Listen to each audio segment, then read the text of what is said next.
Hello, friends. I am the man with no identity, the man formerly known as John Henderson. Welcome to the Theater of Thrills. It's the most wonderful time of the year. There'll be scary ghost stories and tales of the glories of Christmases long, long ago. Tonight's episode is The Mysterious Traveler, Christmas Story. Enjoy.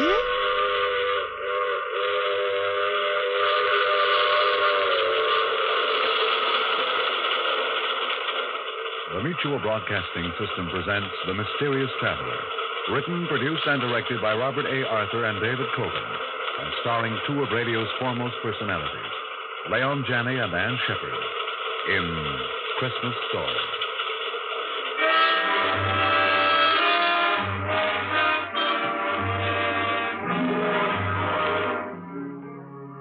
This is the Mysterious Traveler, inviting you to join me on another journey into the realm of the strange and the terrifying.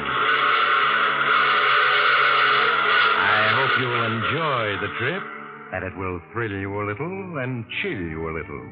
So settle back, get a good grip on your nerves, and be comfortable, if you can, as we hear the tale of an enterprising young man. It's the drama I call Christmas Story.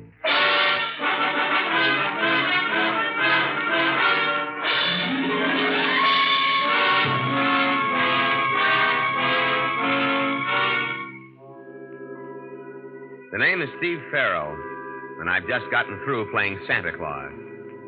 Yeah, you're looking at a guy who really played it to the hilt. It all started last month in Seattle. I was out of a job and down to my last few bucks. I was looking through the morning paper when I noticed this small ad in the personal column. Driving to New York, November 15th. Man wanted to assist in driving. Free transportation. Paul Harris, Hotel Royal. Well, I'd always wanted to see New York, and this was as good as any way of getting there, so I went up to this Hotel Royal to see this guy, Harris. Mr. Harris? Yes? My name's Farrell, Steve Farrell.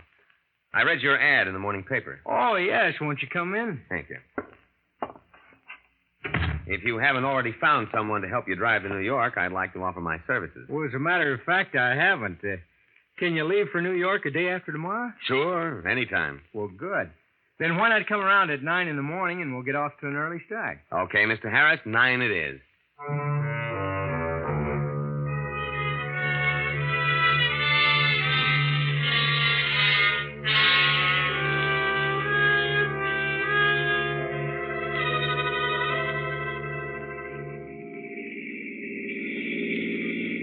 Let me know when you're tired driving, Mr. Harris, and I'll take over. Thanks, I will. Why not call me Paul, huh? Okay. Steve is my first name. Lewiston, 30 miles. Lewiston, that's Idaho, isn't it?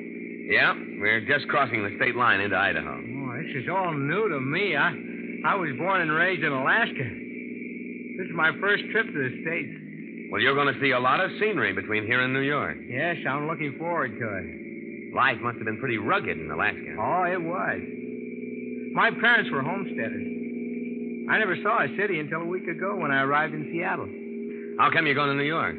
Well, my parents died last year, and my grandfather, whom I've never seen, wrote asking me to come visit him. You never seen him, huh? No. No, there was some sort of squabble between my parents and my grandfather before I was born, and they went to Alaska. And in all the years since then, my grandfather never wrote to them. Sounds like a stubborn guy. Yeah, he sure does. What are you going to New York for? Oh, mainly to look for a job. And I've always wanted to see the big city. So have I. Do you mind taking over now, Steve? My eyes are getting tired. Be glad to. Just pull over to the side of the road. It's a long way from Seattle to New York. And there wasn't a radio in the car, so we just talked. And mostly we talked about Paul, his life in Alaska, his parents, his grandfather. By the time we hit Columbus, Ohio, there wasn't a thing I didn't know about the guy. And from what he told me, his grandfather was loaded. And even more, he was the old man's only relative. It was obvious the kid was walking into a fortune. Yeah, some guys had all the luck. So these are the Allegheny Mountains. Yeah. You better take it easy, Paul. The road's a little slippery. Okay. How much further to New York? 250 miles. It's getting dark. You better stop for the night at the next tourist court. All right. Oh, we should be able to make New York by tomorrow afternoon. Yeah, easy. What are you going to do when we get there, Steve? Oh, start hunting for a job. Look, Steve, why don't you come to my grandfather's house with me? I'm sure he won't mind putting you up for a few nights. Oh, thanks, kid, but don't worry about me. I'll be all right.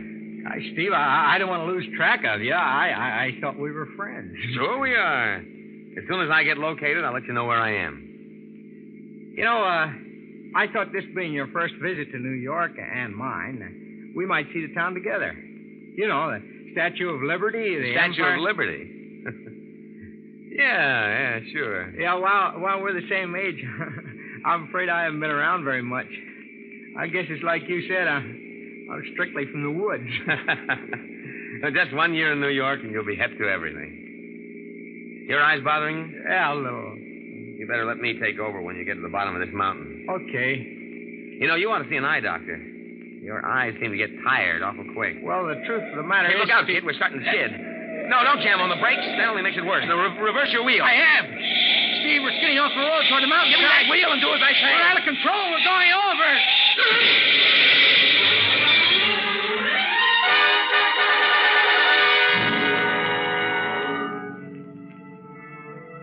When I regained consciousness, I was lying a few feet from the car.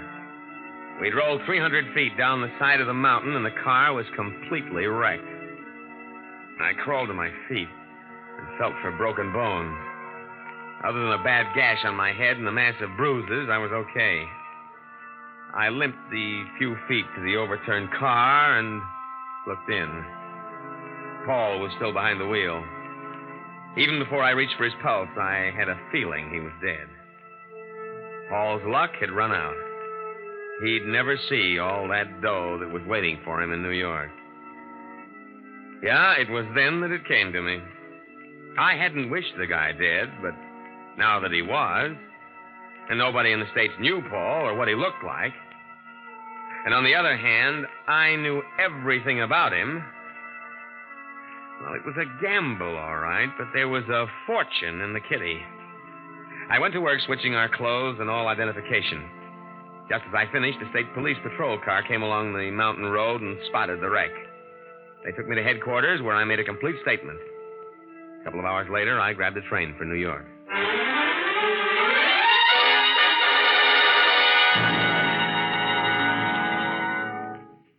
Paul, I'm George Marlowe, your grandfather's attorney. How do you do, Mr. Marlowe? The Pennsylvania State Police informed me of the dreadful accident you had. I understand a man who was with you was killed.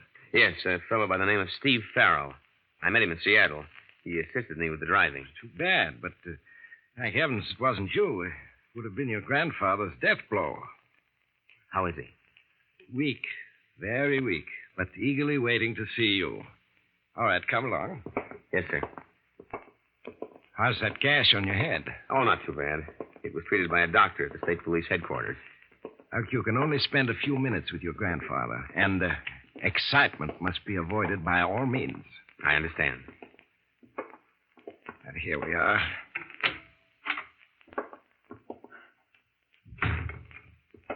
How is he, Joan? He's much better this afternoon. Good. Joan, this is Paul Harris. Paul Joan Dietrich, your grandfather's nurse. How do you do? Hello. Paul. Is that you, Paul? Yes, sir. Come over here where I can see you. Yes, grandfather. So, you're Paul, my grandson. Yes, sir. Sit down by my bed and let me look at you. All right, grandfather. You don't look like your mother. Must take after your father's side of the family. Yes, I do. That bandage. What happened, Paul? Well, I was in an accident, but it's nothing, just a scratch. You're sure? Yes, of course. I suppose you're wondering why I sent for you after all these years. Cutting off your mother, father. Does it matter now? The main thing is, I'm here. You know, lying here for months, I've had a great deal of time to think things over. I was wrong, Paul. Your mother, she had a perfect right to marry anyone she wished.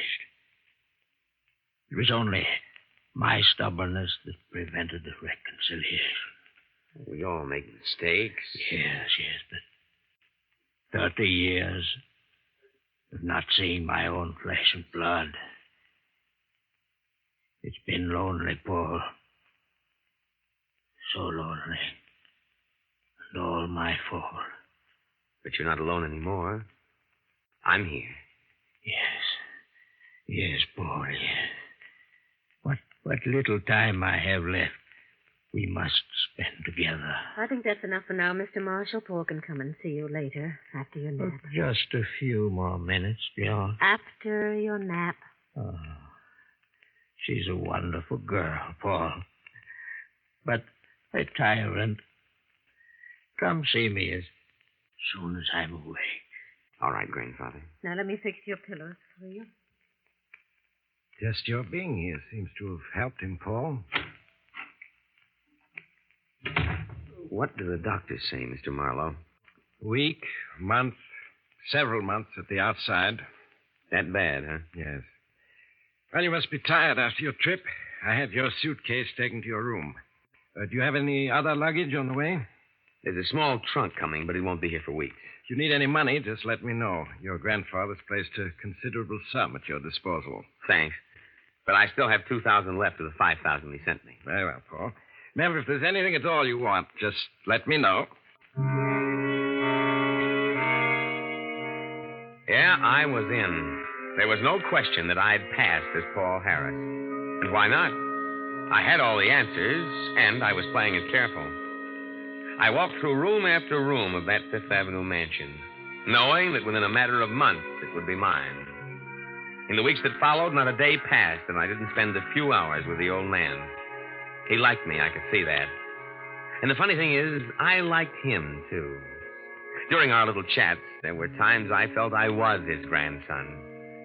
And sitting in at these little sessions, not saying much, just watching with those gray eyes of hers was Joan Dietrich. She was one lovely dish. And I could feel things building between us. Whenever she got an evening off, we went out together. Having a good time? Wonderful. I love dancing. Why, Mr. Harris, what are we doing out here on the terrace? The music's in there. Too many people in there. You know, if you don't make a pass at me soon, I'm going to get discouraged. Ours is a short acquaintance. 3 weeks. What's the time got to do with it? The day I walked into my grandfather's room, first saw you, you knew this moment would come. Oh, darling. I feel the same way, baby. As though I were flying. Love me? You know I do. And why the tears? Oh, I do love you. And I want to believe in you, but I'm so confused. So confused. About what? Go on. I want to hear. Are you really Paul Harris? What makes you ask that? In your talks with Mr. Marshall, several things you said seemed strange. Such as? Well, your grandfather spoke of a restaurant in San Francisco, and you said you knew it. Yet if you are Paul Harris, how could you not? Paul Harris has never been to San Francisco. I might have taken in San Francisco on the way to New York, you know. What else bothers you? You mentioned the television show you'd seen 6 months ago. There is no television in Alaska.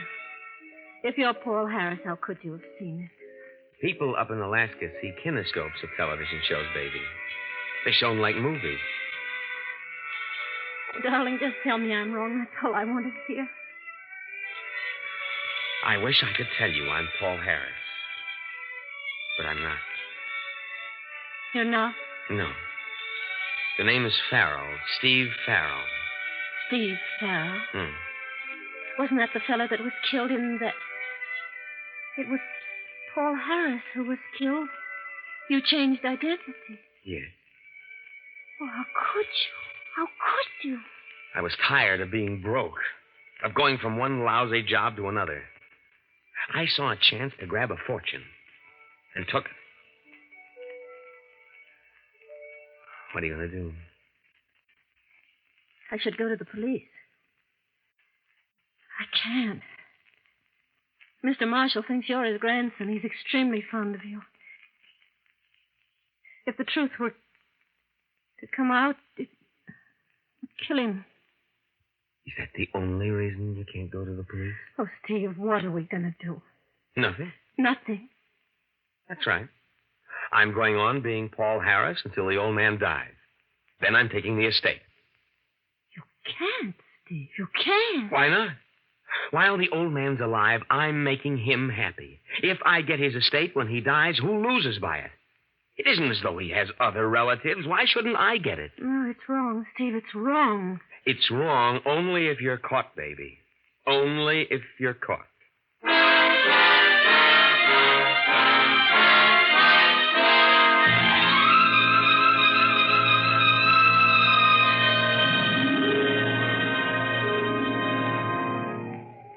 Hello, baby. What you doing up here on the roof? Just getting a little fresh air while Mr. Marshall sleeps. How is he? He can't last more than a few days. Who you crying for? The old man? Or me? Both of you. Oh, Steve, ever since the other night when you told me, I haven't been able to think of anything else.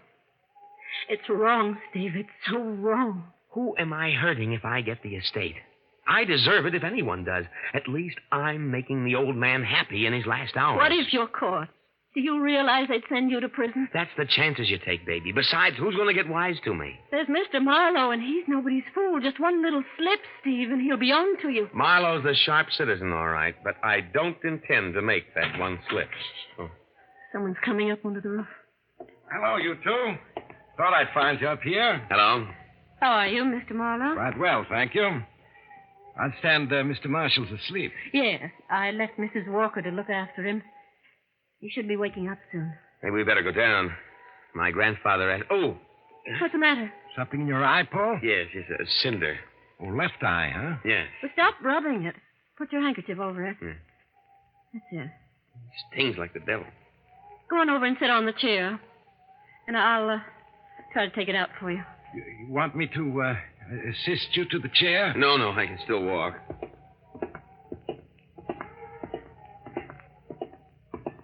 Now sit down and tilt your head back. That's it. Take the handkerchief away. Oh, I see it. Hold still. There. I got it. Thanks, John. I think we'd better go down now. Yeah, okay. You coming, Mr. Marlowe? What? Oh, yes. I'm coming.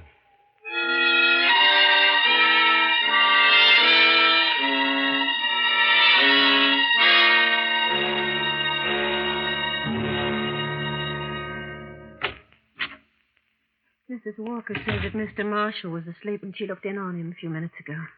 Seems he's still sleeping. Perhaps we'd better leave and wait until he wakens. No. I'm going to wake him. It's time for his medicine. Mr. Marshall? Mr. Marshall? Time for your medicine. Mr. Marshall? What is it, Joan? There's no pulse. Are you sure? Yes. He's dead. Well, at least the end came peacefully. He died in his sleep. Joan took the old man's death hard, and I felt pretty upset myself, even with all that dough waiting. As for Marlowe, he was his usual efficient self, looking after all the details of the funeral. Maybe it was the tension I was under, but Marlowe seemed changed to me. He wasn't quite so friendly. And sometimes I turned to find him watching me, giving me the cold eye. I couldn't be sure whether it was my imagination or not. After we got back from the funeral, I was in my room when there was a knock on the door. Come in. Oh, hello, Joan. Come in. Mr. Marlowe's downstairs in the library. Wants to see you. Close the door. Anything wrong? Plenty. Whose trunk is that you're going through? Paul's. It arrived this morning while we were at the funeral. Steve, what's wrong? I've just been going through some of Paul's personal papers. I knew, of course, that he was 4F in the draft, but I never knew why. What are you trying to tell me? Paul was 4F in the draft because he was blind in the right eye. Blind in the right eye? Yes. That's why I've been getting the cold shoulder from Marlowe these past 3 days, ever since the afternoon we were on the roof. I don't understand. Somehow Marlowe knew that Paul was blind in the right eye, and when I got that cinder in my left eye, I covered it with my handkerchief. You told me to walk across the roof to the chair, sit down. Oh, yes, I remember. At that point, Marlowe offered to lead me to the chair. Knowing you were blind in the right eye and had your left eye covered with a handkerchief. Yes. When I walked over to the chair without hesitation, that must have started him thinking. Oh, Steve. Now, don't get panicky, baby. Marlowe can't be sure he's right. At the moment, he's just suspicious. But if he really investigates... I've got to kill the suspicion in his mind. Stop him from doing any checking. But how? I don't know yet. Now, come on, he's waiting for us in the library.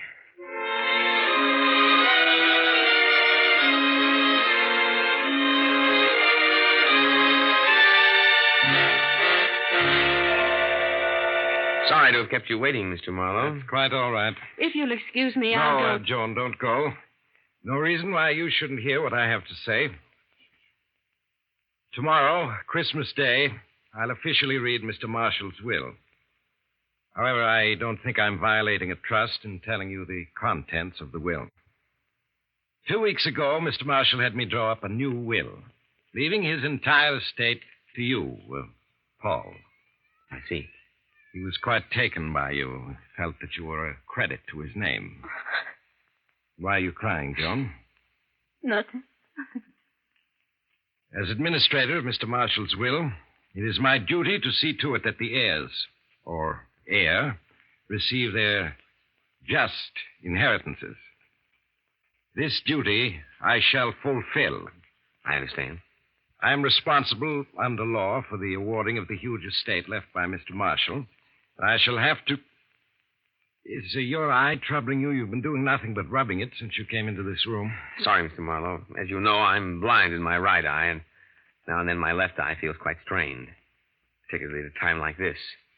My grandfather's death, the funeral. You understand? Why, yes. Yes, of course. You were saying? What? Oh, well, it's not important at the moment. I'll be here tomorrow at 3 for the reading of the will. See to it that all the servants are here. Very well. Good night, Joan. Paul? Good night, Mr. Marlowe. Good night. Steve, he's confused. That business of the eye, he doesn't know what to think now. Yeah, it stopped him for the moment. But only for a moment. Hard to tell. But I've got to do something once and for all to convince him I'm Paul Harris. No, I didn't get to sleep that night. I just tossed and turned, trying to come up with an angle that would kill Marlowe's suspicions. Maybe that business of rubbing my eyes had satisfied him, but I had to make sure. It was a difference between being handed a fortune and a prison sentence. This afternoon at 3 o'clock, the servants, Joan, Marlowe, and myself gathered in the library. The whole thing was over in an hour. The servants all congratulated me and left the library, leaving only the 3 of us there. I should like to offer a toast to Mr. Marshall's memory, if you'll permit me. Of course.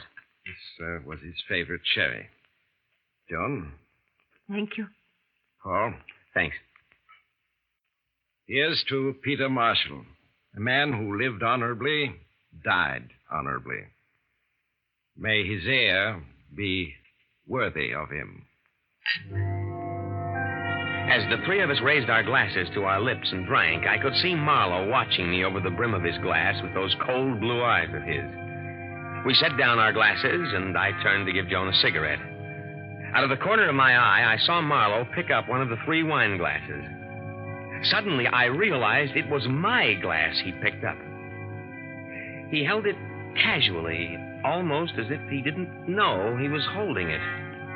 In that moment, I was going nuts, trying to guess whether he was satisfied that I was Paul Harris or he was still suspicious and going after me. My fingerprints were on that glass, and the Army had a copy of those prints in Washington. This was it. Either I play mice and go for the fortune or throw in my hand. Suddenly, I felt Joan's hand in mine. Say, Mr. Marlowe. Yes? You say this will, leaving me my grandfather's estate, is a new one. Yes. I drew it up only 2 weeks ago. What was the old will like? Well, under the old will, your grandfather's estate went to charity. I thought as much. Mr. Marlowe, Joan and I have been talking things over. I don't want the estate. I want it all to go to charity, as originally intended. Gee, me, I seem to have dropped my glass. You realize, of course, what you would be giving up. I never really had it, Mr. Marlowe, so I hardly think I'll miss it. Joan and I'll get along, won't we, baby? Oh, yes. Well, Paul, is that your considered decision? It is. It's a gesture worthy of Peter Marshall's grandson. Yes, and that little gesture did it. Any guy who gives up a $2 million estate can hardly be called an imposter, can he? No, sir. It's Christmas, and I've just played Santa Claus to the tune of $2 million. The thing I keep wondering about is what would have happened if I hadn't given up the estate? Would Marlowe have gone after me? Or was he satisfied that I was Paul Harris? Yes, sir. That little puzzle is going to give me plenty of thought for a long time to come.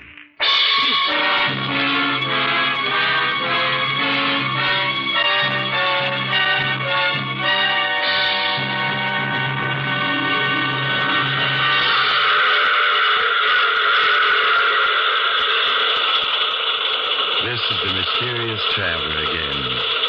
Did you enjoy our trip? Or what happened to Paul Harris? Or rather, I should say, Steve Farrell? He and Joan were married, and the poor fellow's now working at an honest living. Yes, sometimes he thinks of the $2 million estate he gave up. But then with taxes what they are, what could he have kept in any case? Only a fortune. Which reminds me of a story in which another enterprising young man allowed himself to be killed for the sake of acquiring... Oh, you have to get off here. I'm sorry. But allow me to wish you a Merry Christmas before you go. And remember, I take this same train every week at this same time.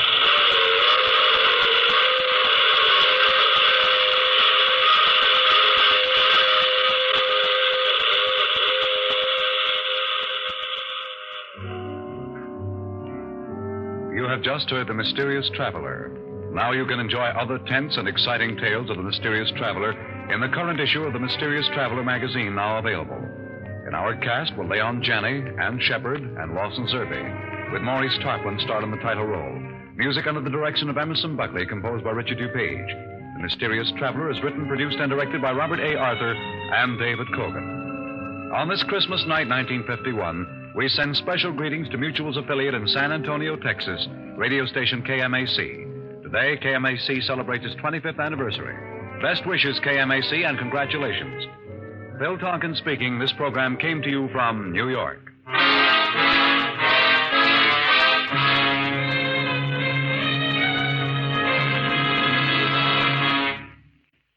Here, the 27th consecutive renewal of the East-West game and the annual Blue-Gray game. It's another Mutual listening must.